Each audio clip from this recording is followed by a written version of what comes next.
Buenas tardes. Sabéis que la decepción se produce cuando las expectativas no se cumplen. Y si me presentan como sabio, tengo todos los boletos para decepcionaros. Cada vez que voy a dirigir una meditación o cada vez que voy a hablar, digo para mis adentros una plegaria.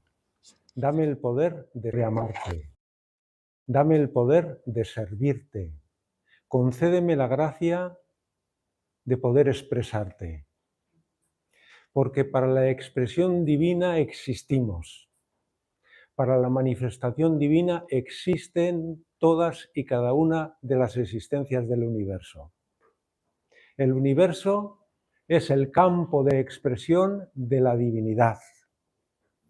Y por tanto, todas las existencias creadas desde esa realidad, una desde esa conciencia, fuerza, tienen un único objetivo, una única meta, que es la manifestación divina. Por eso, nuestro objetivo como sadhakas, como sadhikas, como buscadores, como practicantes, es expresar, manifestar o que el divino se manifieste a través de nosotros de la forma más pura y más intensa posible. El tema que habíamos planteado es el universo, el inicio del universo, el principio del universo y el ser humano, el origen del universo y el ser humano. Hay tres grandes realidades: el divino o el trascendente, el universo y el ser humano. Ninguna de las tres puede comprenderse totalmente si no se comprende la relación que entre las tres existe. Si comprendemos y realizamos al divino por sí solo, en su estado silente, inmóvil, autoconcentrado, comprendemos solo al Brahman pasivo. Si no lo comprendemos en su acción universal, no hemos comprendido la totalidad del Brahman, que también es activo.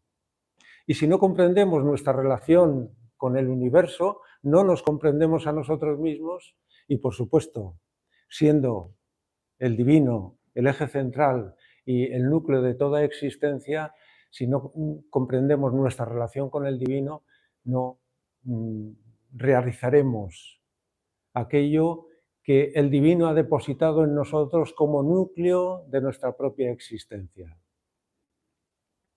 ¿Por qué es importante comprender el origen del universo?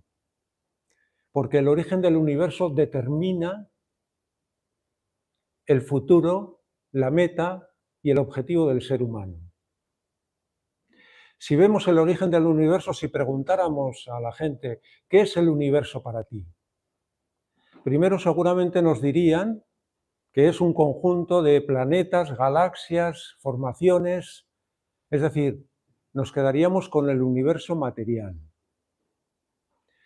Si preguntásemos, ¿qué relación tienes con el universo? Como mucho, apuntarían seguramente una relación de dependencia, puesto que necesitamos respirar la atmósfera de nuestro entorno, necesitamos la luz, necesitamos los elementos de la vida física y material para poder existir. Pero seguramente no habría ninguna otra relación. En un universo plano que solo abarcaría el plano físico y material del universo. Y si preguntáramos sobre el origen del universo, pues aquí tenemos seguramente, si estamos algo versados, diríamos que la ciencia expresa que el universo surge de un Big Bang, de un estado de autoconcentración extraordinaria de energía que en un momento desarrollado se expande, todavía se sigue expandiendo, etcétera, etcétera. Pero eso no puede ser el origen del universo. Eso en todo caso podría ser el fenómeno físico inicial del universo, porque tendríamos que preguntar, ¿y qué es lo que produce el Big Bang? ¿Cuál es su causa? Y entonces podríamos, o tal vez la ciencia nos podría dar otro fenómeno que ha causado el Big Bang. Pero podríamos así encadenar las preguntas. ¿Y ese otro fenómeno ¿De dónde viene? ¿Cuál es su causa? Y así podríamos estar en una cadena que nos llevase hacia infinitum al absurdo, porque tendremos que encontrar una causa sin causa, una causa original, una causa autoexistente, que no dependa de nada para ser, de nada para existir.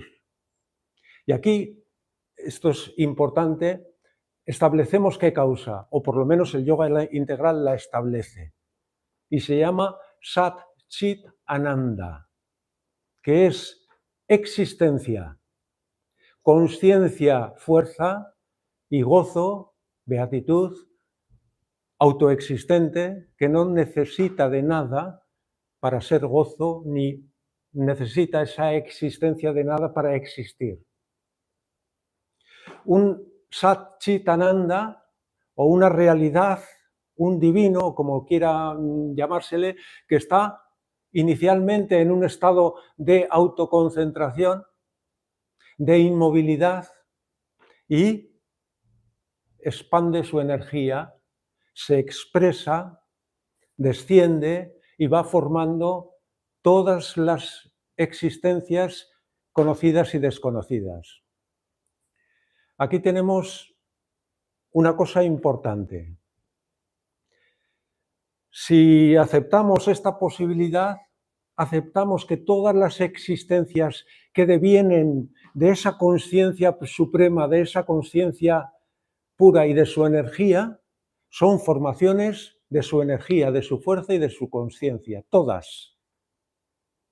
Si aceptamos que esa conciencia, esa autoexistencia, conciencia, fuerza, es pura en sí, es infinito y es absoluto, no podemos aceptar que en el descenso, en la expansión, en la formación de existencias pierda pureza, pierda intensidad, porque si se degradase, no podría ser ni absoluta, ni infinita, ni pura, ni autoexistente. Por tanto, consecuencia, todo lo que existe es una formación de esa conciencia pura. Y en todas las existencias esa conciencia mantiene su pureza y su intensidad. Esto también es importante para comprender que existe la misma conciencia con la misma pureza en el mundo material, en la materia, pongamos en la piedra, que en el ser humano. Y esto nos cuesta comprender. ¿Cuál es la diferencia? Que hay elementos, según en qué planos estén situados, que tienen menos capacidad de expresar la conciencia que constituye su propio ser, su propia formación. Entonces, el mundo material no es que sea incapaz de expresar conciencia, pero su capacidad de expresión, de manifestación de conciencia es limitada. Si sobre la materia surge la vida, en la vida vemos que hay mayor expresión de conciencia y en el mundo animal hay una semiconsciencia muy ligada al instinto, pero en definitiva un cierto conocimiento y conciencia instintivo. Y sobre eso surge el ser humano mental. Por tanto, hay un encadenamiento evolutivo que va elevándose desde la materia hasta el origen, que es Sat Chit Ananda.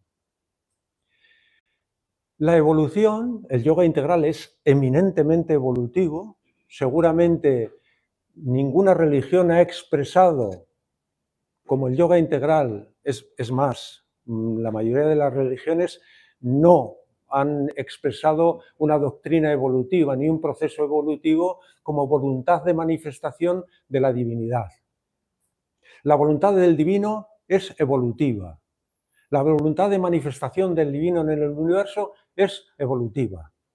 Y en las leyes de evolución, a través de las leyes de evolución, se va expresando y se va manifestando el divino. Hay una cita de la madre, muy curiosa, bonita, que dice: el divino se expresa en la materia a través de la belleza, en el vital a través de la fuerza, en el plano mental a través del conocimiento y en el ser psíquico a través del amor.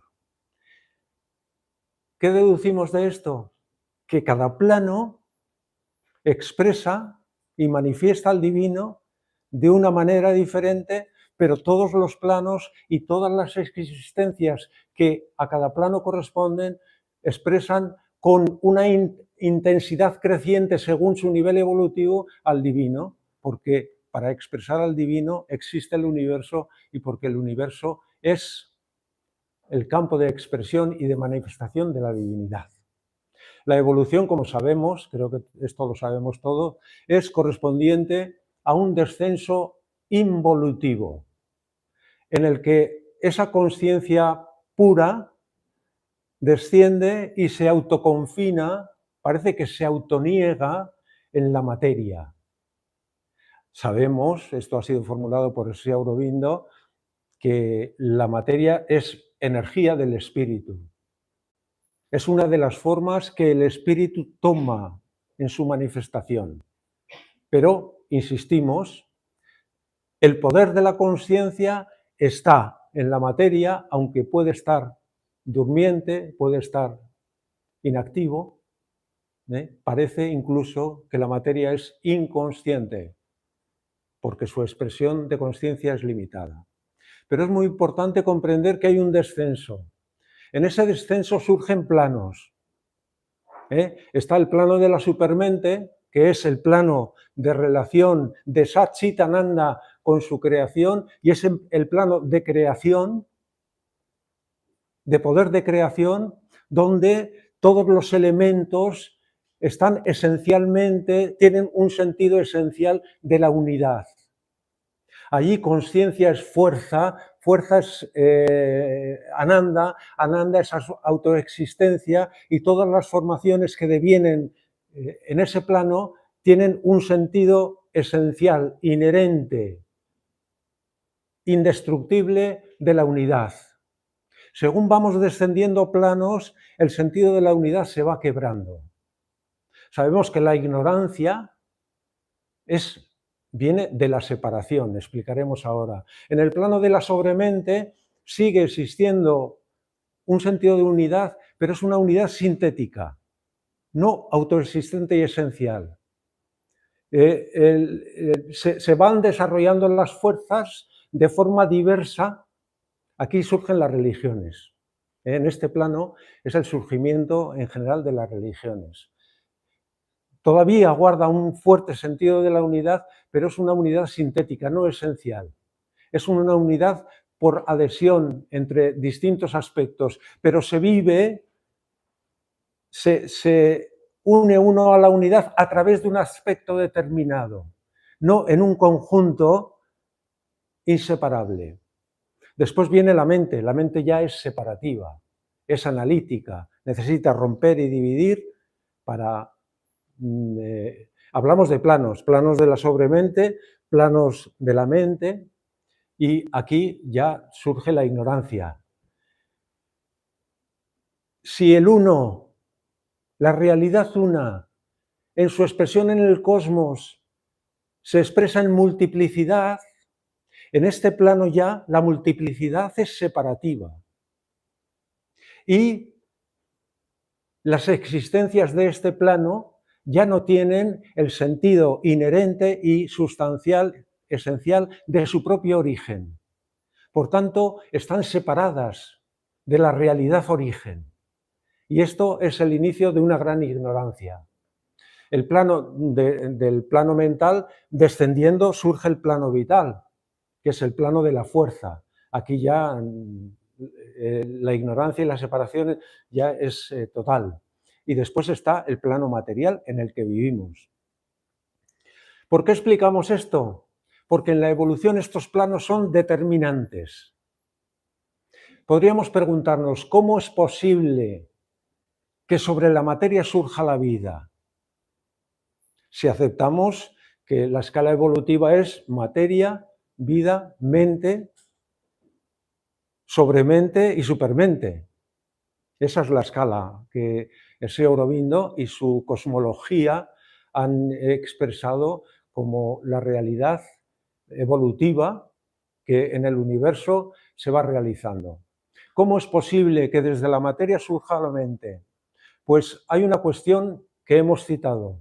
La pureza de esa consciencia y sus poderes están ya en la propia materia. No han sido la energía de esa consciencia, la consciencia misma no se ha deteriorado, se ha autoconfinado, pero no se ha destruido. Entonces, en la materia misma alberga el poder de vida. El plano de la vida presiona, influye sobre la materia para que sobre la materia se exprese la vida. ¿Y qué pasa sobre la vida?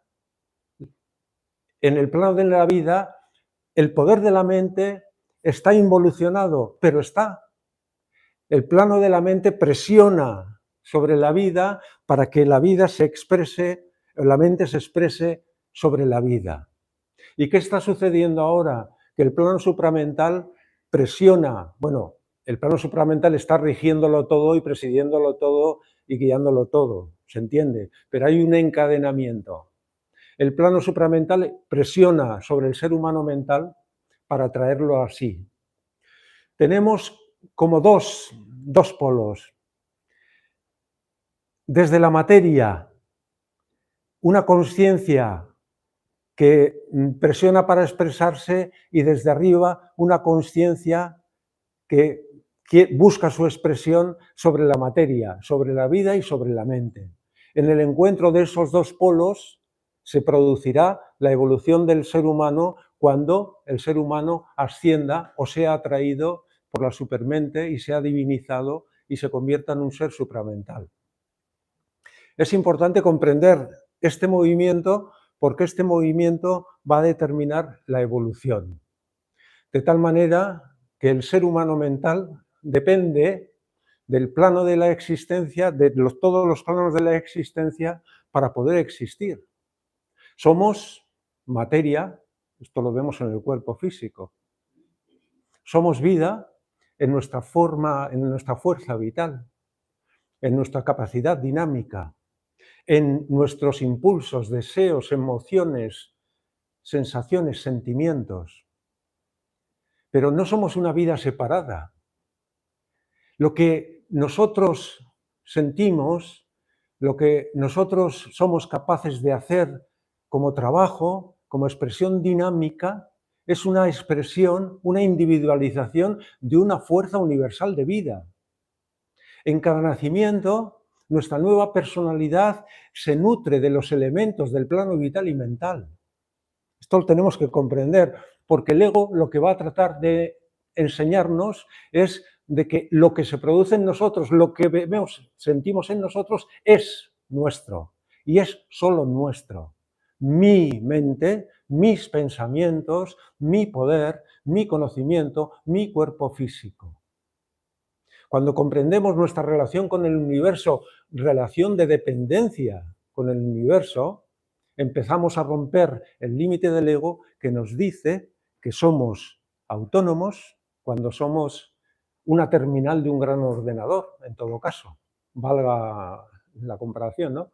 Pero los planos están actuando y siguen actuando sobre el ser humano y siguen nutriéndole de los elementos suficientes, necesarios para poder seguir existiendo. Por tanto, nuestra relación con el plano vital por encima de nosotros y con el plano mental sigue siendo total y, bueno, imprescindible. Además, como hemos expresado, estos planos son también determinantes para producir la evolución desde la materia a la vida. Espero no estar siendo muy complejo, ¿no? Desde la materia a la vida y desde la vida a la mente. Y ahora el último paso, puesto que el ser humano mental es un ser de transición, el último paso es que desde la mente, rompiendo las limitaciones de la mente, ésta sea trascendida y lleguemos a un conocimiento, a una gnosis divina, a un conocimiento supramental que no solo es conocimiento que no es conocimiento intelectual, es realización. Porque tal es la unidad del supramental que allí conocimiento es poder de realización, aquí no. Aquí hemos comprendido una cosa, la queremos practicar y no podemos. Aquí la fuerza y la consciencia en nuestro plano, en nuestro nivel, no van unidas. Y por eso muchas veces comprendemos que sí, pero no podemos. Allí hágase la luz y la luz se hizo. Antes de expresarlo, antes de acabar la expresión. Ahí la idea es real, siempre, con capacidad de realizarse, con capacidad de ser una realidad, porque no hay ninguna separación entre consciencia, fuerza, entre gozo. El otro día una cita de un Upanishad. Ahora el nombre, a mí me resultan complejos esos nombres sánscritos y de memoria. Decía que vivimos en el gozo, que necesitamos del gozo para existir, que hemos venido del gozo y al gozo vamos. El Ananda es la realización suprema del ser humano, porque del Ananda surge el universo y hacia el Ananda camina el universo. El origen del ser humano determina y está determinando su meta, su objetivo, su destino. Por tanto, esta comprensión de lo que es el universo, la relación con el ser humano y la relación con la trascendencia es importantísima. Si en el ser humano no estuviera ya esa conciencia divina, no tendríamos posibilidades de unirnos al divino, que es lo que nos propone el yoga. Habría una barrera insalvable entre el ser humano y la divinidad. Tal vez por eso, en alguna religión se necesita un salvador que descienda, que salve a la humanidad para romper y superar esa barrera insalvable, en principio, que hay entre el ser humano y la realidad divina. Pero la realidad divina está ya en el ser humano. El señor Aurobindo tiene un ejemplo muy sencillito que conoceremos seguramente. Es la semilla que cae del árbol. Esto es la involución. Queda enterrada en la oscuridad de la tierra. Parece que no pasa nada.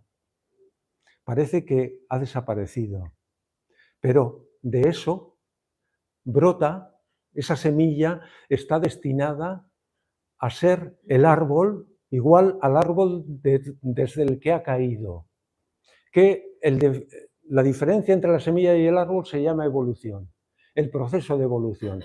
La semilla tiene ya en sí todo el potencial para convertirse y expresarse como el magnífico árbol desde que ha caído. Está latente, necesita un proceso, necesita eclosionar, necesita crecer, pero su destino es su origen. Lo que es el principio y el origen de la involución es el término final de la evolución. Y por tanto, comprender la evolución, los planos, cómo van surgiendo, es comprender el camino de regreso que el ser humano tiene que realizar. Y en el ser humano están presentes aquellos planos por los que evolutivamente ha pasado. En el cuerpo físico está presente la materia. En nuestra forma, fuerza dinámica, sentimientos, emociones, impulsos, deseos, se expresa el vital. Y en nuestra mente se expresa el plano mental, conocimiento.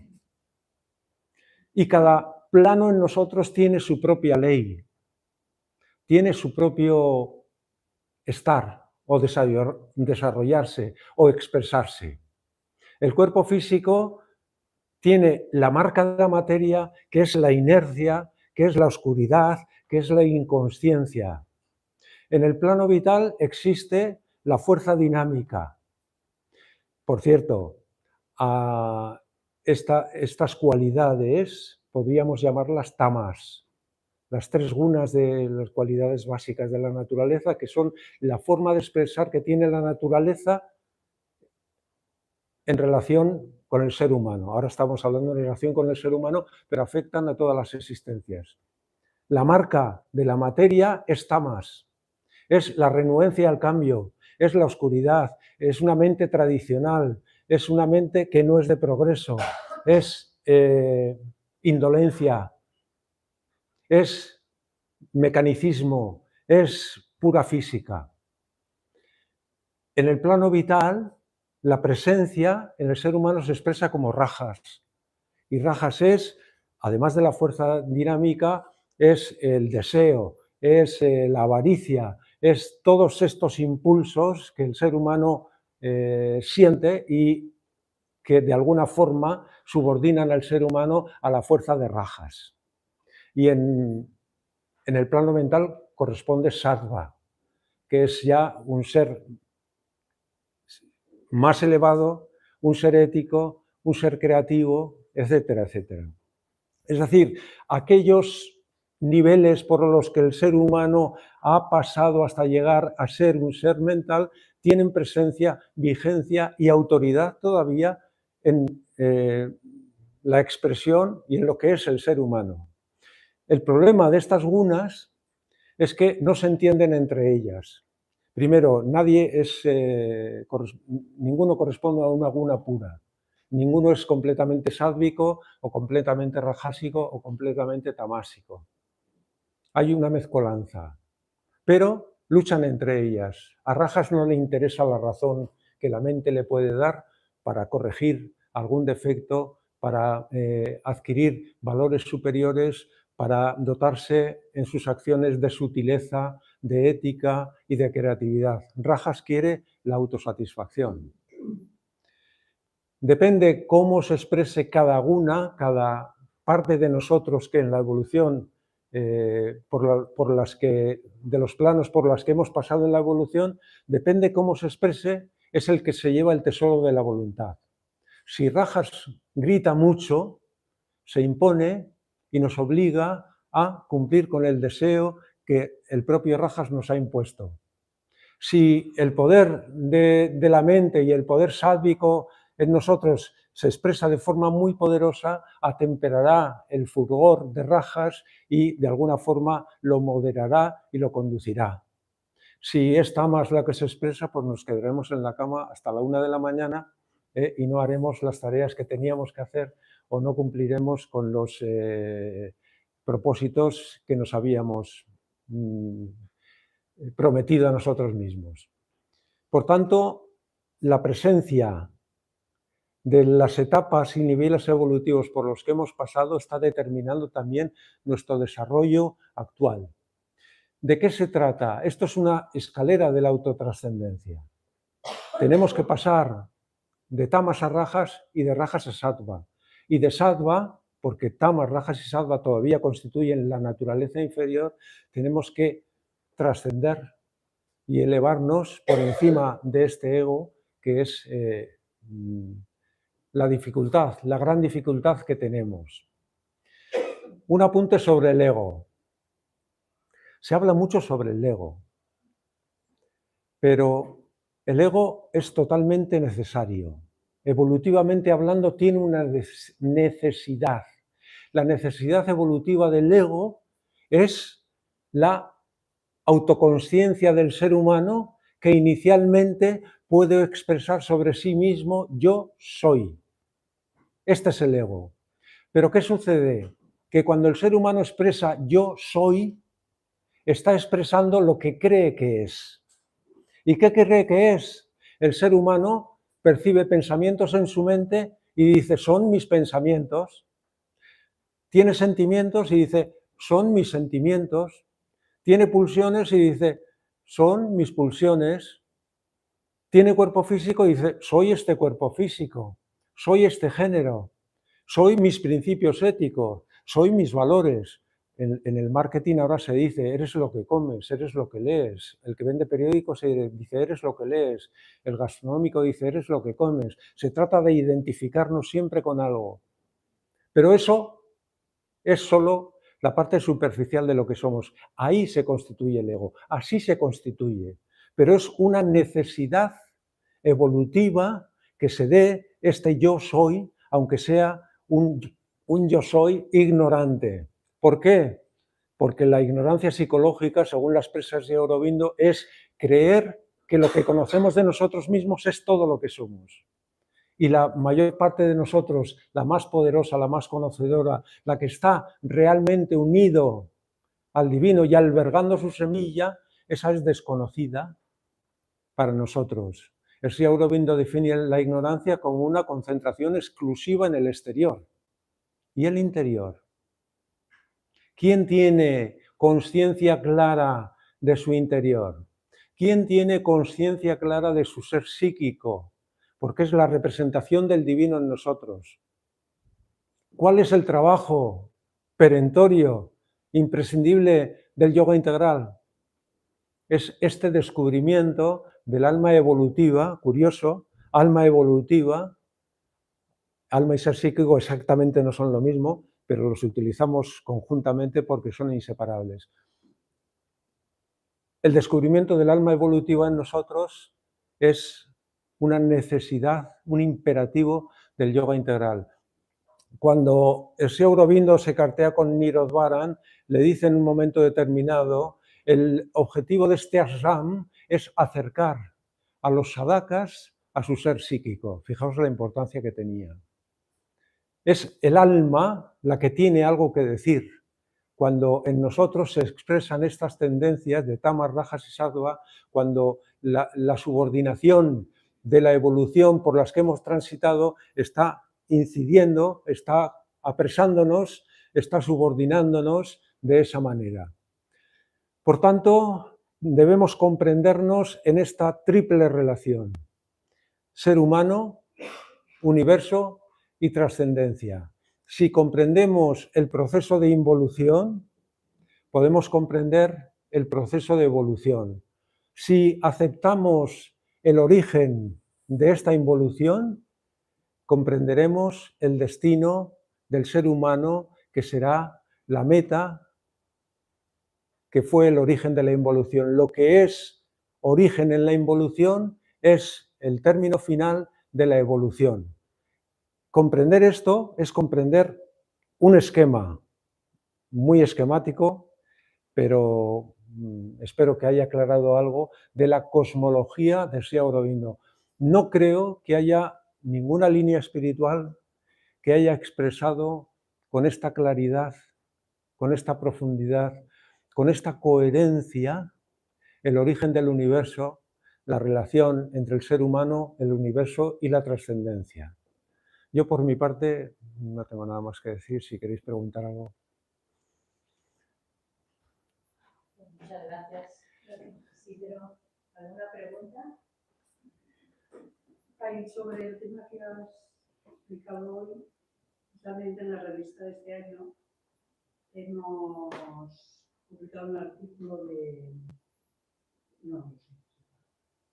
Dalal, que es un recopilador de artículos, tú lo conoces, ¿no? Dalal, que es una islamita ya mayor, y que él había hablado con la madre y dice, ¿cuál es la mejor manera de hacer entender a la gente qué es esto? Y la madre le dijo por temas, juntar temas. Entonces uno de los temas es el que hemos publicado en la revista, y son los mundos estos de ascenso y descenso. Están en un libro de él que se llama Nuestros muchos yoes. Ah, sí, sí. Es un libro de psicología. Y allí hemos hecho una extracción de un capítulo y está pues, la progresión de los mundos, como podemos ir explicando. O sea, que si lees la revista también lo veréis, el tema que pero lo cierto está muy bien explicado, muy claro. Yo personalmente, todo este conocimiento de Sri Aurobindo, aparte de agradecerlo inmensamente, a mí me sobrecoge, me hace vibrar muchísimo. Ayer pusimos, porque celebramos ayer en Pamplona, pusimos un extracto de la biografía de Sri Aurobindo y unas palabras finales de la madre, que nunca se nos olvide ni por un momento lo que este ser nos ha aportado. Acababa más o menos así. Está escrito en la tumba de Sri Aurobindo, en el Samadhi, está escrito esto. Y la verdad es que, claro, yo no soy un experto en religiones ni en espiritualidad, pero creo que es el conocimiento espiritual más vasto, más integral, más coherente que se ha expresado hasta ahora en la historia de la espiritualidad, me parece a mí. Es sorprendente, es para mí sobrecogedor. Y la verdad es que podemos sentir un agradecimiento extraordinariamente grande a este gran ser, el sabio de Calcuta. Este sí es sabio, no el Isidro de Pamplona. Como mucho podremos acercarnos a expresar la enseñanza de Sri Aurobindo sin ejecutarla demasiado, ¿eh? Porque creo que toda explicación de la enseñanza de Sri Aurobindo merma de alguna forma la capacidad o toda la dimensión de su enseñanza. Pero a veces, para aproximarnos a la cima, tenemos que ir hollando pequeños montículos y adquiriendo un conocimiento, aunque sea intermedio, y no sea el conocimiento final. Pero bueno, hacemos lo que podemos. Dame la gracia de poder expresarte. Esta es una cuestión fundamental. O existimos para expresar al divino o deambulamos y vegetamos en la vida. Os puede parecer muy radical. Pero yo cuando la frase victoria o muerte comprendí o me enteré de que correspondía a ese Aurobindo, pensé, esto es un ser totalmente entregado al divino. Todo lo demás es deambular, es vagabundear por la vida. Si no hay una dirección, si no hay un objetivo, si el divino no se va a expresar en nosotros, podríamos decir que la vida tal vez no merezca tanto la pena como creemos. Pero bueno, cada uno tiene su experiencia, su criterio y su forma de vivir. Pues nada más por mi parte. Muchas gracias.